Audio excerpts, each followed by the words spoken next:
Hello everyone. इस video में हम लोग डिस्कस करने वाले हैं मुग़ल एम्पायर यानी मुग़ल काल जो 1526 से 1857 तक रहा है। इससे रिलेटेड टॉप जो है 40 इंपॉर्टेंट क्वेश्चंस हम लोग देखेंगे। और ये ऐसे प्रश्न हैं कि जो एग्ज़ाम में बार बार पूछे जाते हैं। जब भी ये टॉपिक आता है मुग़ल एम्पायर तो इससे यही सब क्वेश्चंस पूछे जाते हैं और एकदम पूरी तरह रट लीजिए। सभी के सभी क्वेश्चंस MCQ के फॉर्मेट में होंगे। मल्टीपल चॉइस क्वेश्चंस, 4 ऑप्शंस रहेंगे। खुद से आप कोशिश करिएगा, प्रयास करिएगा। वीडियो अगर अच्छा लगेगा तो लाइक और शेयर करिएगा। लास्ट में एक होमवर्क क्वेश्चन आप लोगों से मैं पूछूंगा। एक बहुत बड़ा हिस्ट्री है, आप देख सकते हैं, लगभग 350 साल का इतिहास है मुग़लों का।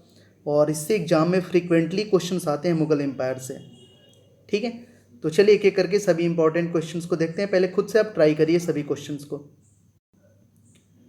चलिए, पहला प्रश्न आपके सामने है कि भारत में मुग़ल सम्राट की नींव किसने रखी थी? किसने स्टार्ट किया था मुग़ल एम्पायर? तो ये नींव रखा था। 3 से 4 सेकंड है, कोशिश करिएगा 40 में 40 आपके सही हों। सही जवाब होगा ऑप्शन नंबर ए, बाबर ने। कब स्टार्ट किया था ये भी पता है आपको, होना चाहिए आपको। 1526 में जो है बाबर ने इब्राहिम लोदी को हरा के भारत में मुग़ल वंश की स्थापना की थी। अगला प्रश्न है, वह युद्ध जिससे कि मुग़ल साम्राज्य भारत में स्थापित हुआ, कौन सा युद्ध था जिसके चलते मुग़ल एम्पायर इंडिया में स्थापित हो गया? तो ये युद्ध था, अभी मैंने बताया ना, पानीपत का प्रथम युद्ध। पानीपत का प्रथम युद्ध ये हुआ था 1526 में। ठीक है, बाबर और इब्राहिम लोदी के बीच में। चलिए, आप हमें बताना कमेंट बॉक्स में कि हल्दी घाटी का युद्ध कब हुआ था। ये वाला इंपॉर्टेंट ये भी है। नेक्स्ट है कि किस वर्ष बाबर ने पदशाह की पदवी धारण की थी? पदशाह, पादशाह जिसको बोलते हैं, तो ये पदवी धारण किया था 1504 ईस्वी में। बाबर ने 1504 ईस्वी में पादशाह की पदवी धारण की थी। बाबर के पिता का क्या नाम था? यहाँ पे क्वेश्चन पूछा है कि बाबर जो था उसके पिता का क्या नाम है। तो बाबर के पिता का नाम है, इसका सही जवाब होगा option number A, Sheikh Mirza. Sheikh Mirza जो है ये फादर थे बाबर के। नेक्स्ट है, बाबर का मकबरा कहाँ स्थित है? ये भी क्वेश्चन बहुत बार एग्जाम में आया है, वेरी वेरी इंपॉर्टेंट। बाबर का मकबरा, तो अगर आपने चुना ऑप्शन नंबर बी तो आपका सही जवाब होगा काबुल। काबुल ये कहाँ है? तो ये है अफगानिस्तान में। अगला प्रश्न है, खानवा का युद्ध किस वर्ष हुआ था? खानवा का, तो खानवा का युद्ध हुआ था 1527 में।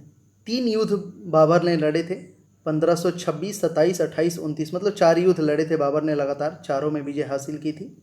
1527 में हुआ था खानवा का युद्ध। किसके किसके बीच हुआ था ये भी आपको पता होना चाहिए। नेक्स्ट है, तुजुक ए बाबरी के लेखक कौन है? तुजुक ए बाबरी,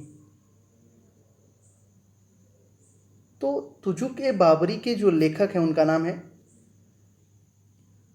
अब्दुल रहीम खान खाना। Right answer option number D होगा, तुजुक ए बाबरी के लेखक हैं। बाबर का वास्तविक नाम क्या है? बाबर का जो वास्तविक नाम था वो क्या था? तो इसका सही जवाब होगा, वो होगा option number D, Zahiruddin Mohammad. Zahiruddin Mohammad जो था ये बाबर का वास्तविक नाम था। नेक्स्ट है कि दिल्ली में दीन पनाह की स्थापना किसने की थी? दीन पनाह दिल्ली में, तो दिल्ली में दीन पनाह की स्थापना किया था किसने? हुमायूं ने। हुमायूं कौन था? तो ये बाबर का पुत्र था। ठीक है, हुमायूं, और हुमायूं का पुत्र था अकबर। अकबर के बाद शाहजहां, जहांगीर, ऐसे ही उन लोगों का वंश बढ़ा है। नेक्स्ट है कि शेरशाह सूरी का मकबरा कहाँ स्थित है? शेरशाह सूरी, तो ये मकबरा स्थित है सासाराम में।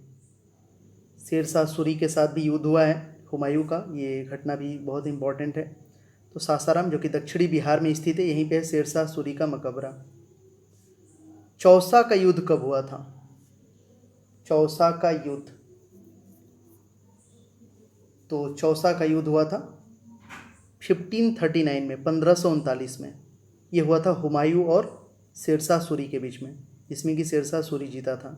1539 में हुआ था चौसा का युद्ध, बिहार में ये स्थित है। हुमायूं का मकबरा कहाँ स्थित है? हुमायूं का मकबरा, तो हुमायूं का मकबरा है दिल्ली में। सही जवाब होगा ऑप्शन नंबर ए। अगला प्रश्न है, किस शासक के द्वारा ग्रैंड ट्रंक रोड, जिसको बोलते हैं जीटी रोड शॉर्टकट में, इसकी स्थापना की गई थी? किस शासक के द्वारा? तो जीटी रोड की स्थापना किया गया था किसके द्वारा? तो शेरशाह सूरी ने किया था जीटी रोड का स्थापना। किसके शासनकाल में मलिक मोहम्मद जायसी ने पद्मावत की रचना की थी? इसमें मूवी भी बना था ना पद्मावती हाल ही में। तो मलिक मोहम्मद जायसी ने लिखा है पद्मावत को, और ये किसके शासन काल में रचना हुआ था? तो ये हुआ था शेरशाह सूरी के ही शासनकाल में। नेक्स्ट है, किस युद्ध में जीतने के बाद शेरशाह ने दिल्ली में अफगान सत्ता की स्थापना की थी? अफगान सत्ता की स्थापना तो ये किया गया था बिलग्राम युद्ध के बाद। बिलग्राम युद्ध के बाद जो है चौसा युद्ध, बिलग्राम युद्ध, फिर कलिंजर हुआ जिसमें कि शेरशाह सूरी मारा गया था। तो बिलग्राम युद्ध के बाद अफगान सत्ता दिल्ली में स्थापित किया था शेरशाह सूरी ने। नेक्स्ट है कि किस मुगल बादशाह की मृत्यु दीनपनाह पुस्तकालय की सीढ़ियों से गिरने से हुई थी?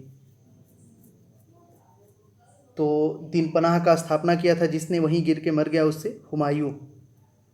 दीनपनाह पुस्तकालय की सीढ़ियों से गिर के मरा। इसके बारे में एक इतिहासकार ने कहा है कि हुमायूं जो है जिंदगी भर मतलब कि हमेशा गिरता पड़ता रहा और वैसे ही मर भी गया। हुमायूं ने ही स्टार्ट किया था सबसे पहले सप्ताह में 7 रंग के अलग अलग कपड़े पहनने का जो तरीका होता है ना, इसने ही सबसे पहले स्टार्ट किया था। ठीक है। नेक्स्ट है, हुमायूं के द्वारा लड़े गए कितने युद्ध प्रमुख हैं? हुमायूं के द्वारा, तो हुमायूं के द्वारा जो है 4 प्रमुख युद्ध लड़े गए हैं। इसका सही जवाब होगा। ये भी क्वेश्चन आ जाता है डायरेक्टली कभी कभी। निम्नलिखित में से किसने अपने बादशाह पति के लिए मकबरे का निर्माण करवाया था? निम्नलिखित में से किसने अपने बादशाह पति के लिए मकबरे का निर्माण करवाया था? तो इनका नाम है जो है हाजी बेगम। ठीक है, हाजी बेगम सही जवाब होगा। नेक्स्ट है, निम्नलिखित में से किस स्थान पर अकबर को हुमायूं की मृत्यु के पश्चात गद्दी पर बैठाया गया था? किस स्थान पे? तो है कालानौर का किला। कालानौर जो है जगह है, इसी जगह पे जो है अकबर की मतलब हुमायूं की मृत्यु के बाद अकबर को गद्दी पे बैठाया गया था। नेक्स्ट कि हल्दी घाटी का युद्ध कब हुआ था? ये भी बहुत ही इंपॉर्टेंट है। महाराणा प्रताप और अकबर के बीच का ये युद्ध है, 1576 में हुआ था, 1576 ईस्वी में। नेक्स्ट, निम्नलिखित में से किस परिवार ने अकबर के साथ वैवाहिक संबंध स्थापित किए थे? तो इसका आंसर करिए। निम्नलिखित में से किस परिवार ने अकबर के साथ वैवाहिक, तो इसका सही जवाब होगा ऑप्शन नंबर सी, काठवाड़ा। नेक्स्ट है, अकबर के साथ युद्ध करने वाली दुर्गावती कहाँ की रानी थी? तो ये थी मंडाला की, मंडाला की रानी थी दुर्गावती।